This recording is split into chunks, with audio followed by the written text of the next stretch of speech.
My name's Jamie Harris, and I'm co-founder of Cauli Rice with my wife Jem. Cauli Rice is a low-carb rice replacement. Really, it's allowing people to eat the kind of meals they love, but to moderate their carbohydrate intake. The idea for Cauli Rice started, I would say, around 4 years ago, when my partner and I would just make homemade cauliflower rice for dinner.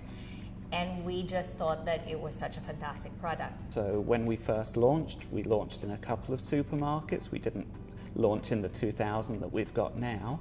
And so we knew that demand would, or hoped that demand would outstrip availability. So I wanted to have a website up there with an e-commerce solution so that if someone in Scotland who didn't have very good supply of Cauli Rice wanted it, they could get it directly from us. We immediately went on 123reg to have a look and see if the roster of names we had were available, and that's how we were able to shortlist which brand names we were going to go for.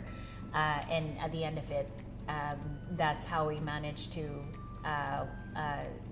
settle on the name Cauli Rice, because we were lucky enough to get the .com for it. In fact, we have a few more names that we've reserved on there for possible products that we're going to be working on in the future. So that was for us like the obvious next step, just making sure we get on 123reg.